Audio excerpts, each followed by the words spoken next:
Hello అందరికీ, welcome to our YouTube channel life spired by S and S.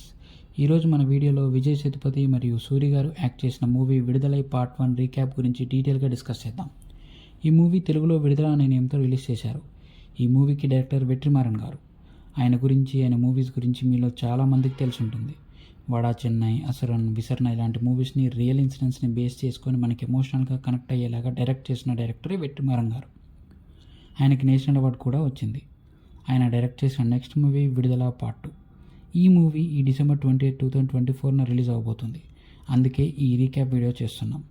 విడుదల part 1 movie రీక్యాప్లోకి వెళ్లే ముందు మా ఛానల్కి ఎవరైనా కొత్తగా వచ్చినట్లయితే ప్లీజ్ లైక్ చేయండి. అప్పుడే ఈ రీక్యాప్ వీడియో ఎక్కువ మందికి రీచ్ అవుతుంది.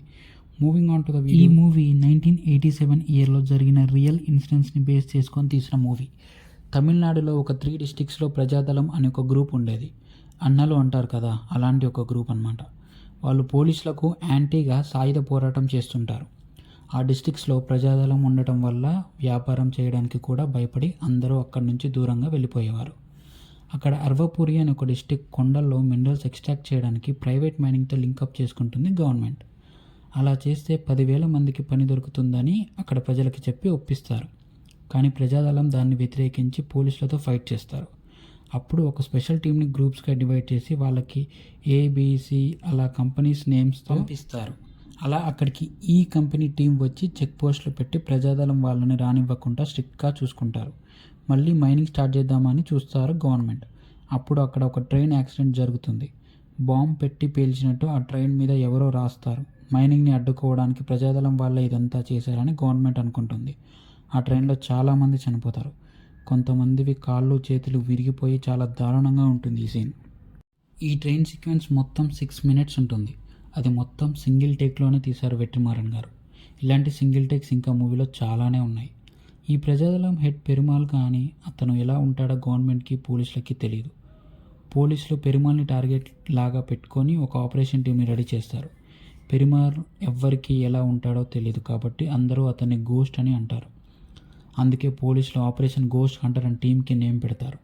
అందులో ఒకళ్ళు ఈ కంపెనీలో కొత్తగా పీసీ పోలీస్ కానిస్టేబుల్గా జాయిన్ అవ్వడానికి వస్తాడు మన హీరో సూరి. నేమ్ వచ్చేసి కుమరేస. ఆయన ఇంతకుముందు కేరళ ఫారెస్ట్లో పోలీస్ డ్రైవర్ లాగా వర్క్ చేశారు. అందుకే ఆయనని ఇక్కడికి పంపించారు డ్రైవర్ డ్యూటీ కోసం. ఆయన ప్లేస్లో ఉన్న కానిస్టేబుల్ని ప్రజాదళం వాళ్ళు చంపేశారని తెలుసుకొని అక్కడ సిచ్యువేషన్ చూసి భయపడి వేరే ప్లేస్కి ట్రాన్స్ఫర్ అవుదామని అనుకుంటాడు. బట్ పోలీసులు కుదరదు అంటారు. ఆ ఫారెస్ట్లో ఉండే ప్రతి చెక్ పోస్ట్ దగ్గరికి వెళ్ళి అక్కడ వర్క్ చేసే పోలీసులకి ఫుడ్ ఇచ్చేసి రావడమే కుమారేస పని. అలా ఒకరోజు ఒక ముసలావిడని ఎలుగుబంటి దాడి చేస్తే తనే పోలీస్ జీప్లో హాస్పిటల్కి తీసుకెళ్తాడు. అది ఆఫీసర్ ఇన్ఛార్జ్ ఓసీకి నచ్చదు. తను చేసింది తప్పని ఒప్పుకో అంటే కుమారేస ఒప్పుకోడు. అందుకే డైలీ ఏదో ఒక పనిష్మెంట్ ఇస్తూ నైట్ డ్యూటీస్ ఎక్కువ ఇస్తూ తనని ఇబ్బంది పెడుతూ ఉంటాడు ఓసీ. మన హీరోకి అమ్మ తప్ప ఎవరు ఉండరు. వాళ్ళ అమ్మకి అక్కడ జరిగేవి లెటర్లో రాసి పోస్ట్లో పంపుతూ ఉంటాడు. ఒకరోజు నైట్ డ్యూటీ చేస్తుండగా కొంతమంది నైట్ టైం రోడ్డు పైన వెళ్తుంటే వాళ్ళని జీప్లోకి ఎక్కించుకొని వాళ్ళు దిగాల్సిన దగ్గర దింపేస్తాడు.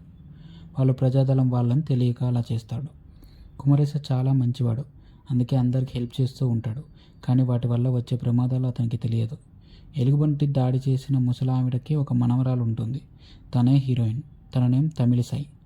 వాళ్ళ అమ్మా నాన్నని పోలీసులు అరెస్ట్ చేస్తే ప్రజాదళం వాళ్ళు పోలీస్ స్టేషన్కి వెళ్ళి పోలీసులను చంపి వాళ్ళని తీసుకొస్తారు.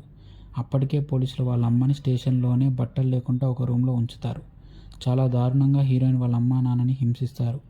అందుకని హీరోయిన్ వాళ్ళ డాడీ ఆ బాధతో కొన్ని డేస్కి చనిపోతాడు. వాళ్ళ అమ్మ ఎక్కడికో వెళ్ళిపోతుంది. ఇదంతా 7 years బ్యాక్ జరిగింది. వాళ్ళ అమ్మ ఇప్పటికీ దొరకలేదు. హీరోయిన్ వాళ్ళ బాబాయ్ ప్రజాదళంలో కలిసిపోతాడు. అందుకే హీరోయిన్ మరియు వాళ్ళ నానమ్మ ఎవ్వరికీ తెలియకుండా బ్రతుకుతూ ఉంటారు. మళ్ళీ పోలీసులకి తెలిస్తే తీసుకువెళ్తారని. హీరోయిన్ ప్రజాదళంకి సంబంధించిన వాళ్ళని తెలియక హీరో ఆమెను ఇష్టపడతాడు. తను కూడా హీరోకి ఫుడ్ ఇవ్వడం చేస్తూ ఉంటుంది. హీరోయిన్ వాళ్ళు తనకి ఓసీ ఎన్ని పనిష్మెంట్స్ ఇచ్చినా చేస్తాడు. అలా ఇద్దరు లవ్లో పడతారు. ప్రజాదళంలో ఉన్న కొంతమందిని అరెస్ట్ చేశారని పోలీసులపై దాడి చేసి అరెస్ట్ చేసిన వాళ్ళని తీసుకెళ్ళిపోతారు ప్రజాదళం వాళ్ళు. ఆ దాడిలో ఒక పోలీస్ చనిపోతాడు. అందుకే పోలీసులు వాళ్ళని బాగా వెతకడం స్టార్ట్ చేస్తారు. అలా అనుకోకుండా ఒక సివిలియన్ అమ్మాయిని చంపేస్తారు. అది పైన ఉన్న వాళ్ళకి తెలిసి ఓసీ పైన ఎంక్వైరీ వేస్తారు. ఈ కంపెనీ వాళ్ళు ప్రజాదళం వాళ్ళని కంట్రోల్ చేయలేకపోతున్నారని డిఎస్పీని అక్కడికి పంపిస్తారు. ఆయనే గౌతమ్ మీనన్. అక్కడ ఓసీ అమ్మాయిలని తన ప్రొవోషన్స్ కోసం నేక్డ్గా అవసరం లేకపోయినా ఉంచుతున్నాడని తెలుసుకొని వార్నింగ్ ఇస్తాడు. అలాగే అక్కడున్న ప్రజలతో మంచిగా మాట్లాడి వాళ్ళకి గవర్నమెంట్ని నమ్మండి అని చెప్తాడు. పెరుమాళ్ గురించి తెలిసిన డీటెయిల్స్ని బేస్ చేసుకొని తన పిక్చర్ గీపిస్తారు. ఆ పిక్చర్ని కుమరేస చూసి అక్కడ తనకి క్లోజ్ అయిన హెడ్ కానిస్టేబుల్కి నేను అతన్ని ఒకసారి జీప్లో ఎక్కించుకున్నా, నాకు వాళ్ళు ఎక్కడుంటారో తెలుసు అని అంటాడు. బట్ ఆ హెడ్ కానిస్టేబుల్ ప్రజాదళం మనిషి, అందుకే హీరో ఎన్నిసార్లు అడిగినా ఓసీకి చెప్పనివ్వడు. పైగా హీరోకి పెరుమాళ్ తెలుసు అని ప్రజాదళం వాళ్ళకి చెప్పి హీరోని 2 సార్లు చంపుదామనుకుంటారు. బట్ హీరో సేవ్ అవుతాడు. హీరోకి న్యూస్లో రేడియోలో జనాల్ని బాధ పెట్టేది ప్రజాదళమే అని విని అదే నిజం అనుకుంటాడు. బట్ హీరోయిన్ వాళ్ళ పేరెంట్స్కి జరిగింది చెప్పిన తర్వాత, అక్కడ తన కళ్ళ ముందు జరిగింది చూసిన తర్వాత అది తప్పు అని అనుకుంటాడు. ప్రజాదళం మంచి వాళ్ళే, పోలీసులది తప్పు అని అనుకొని హీరోయిన్తో నువ్వేం భయపడకు, నేనున్నా నీకు అని ధైర్యం చెప్తాడు. డిఎస్పీ అయిన గౌతమ్ మీనన్ వాళ్ళకి ప్రజాదళం ఫ్యామిలీ మెంబర్స్ ఎక్కడో ఒక విలేజ్లో ఉన్నారని తెలుసుకొని అక్కడ ఉన్న వాళ్ళందరినీ అరెస్ట్ చేస్తారు. హీరోయిన్ వాళ్ళ నానమ్మ అప్పుడే చనిపోతుంది. మళ్ళీ ఓసి అక్కడ ఆడవాళ్ళని సపరేట్గా పిలిచి క్లోత్స్ విప్పిస్తాడు. అది హీరోకి తెలిసి అలా చెయ్యొద్దు అని అంటాడు. నాకు పెరుమాళ్ ఎక్కడున్నాడో తెలుసు, నేను అతన్ని తీసుకొస్తా, వీళ్ళని వదిలేయండి అని బ్రతిమాలుతాడు ఓసీని. బట్ ఓసీ పట్టించుకోడు. అప్పుడు హీరో డిఎస్పీ దగ్గరికి వెళ్ళి మొత్తం చెప్పి ఒక 10 పోలీస్ మెంబర్స్ని తీసుకెళ్ళి పెరుమాళ్ అలియాస్ విజయ్ సేతుపతి ఉండే ఏరియాకి తీసుకెళ్ళి వాళ్ళ మీద అటాక్ చేసి అట్ లాస్ట్కి పెరుమాళ్ని అరెస్ట్ చేస్తాడు.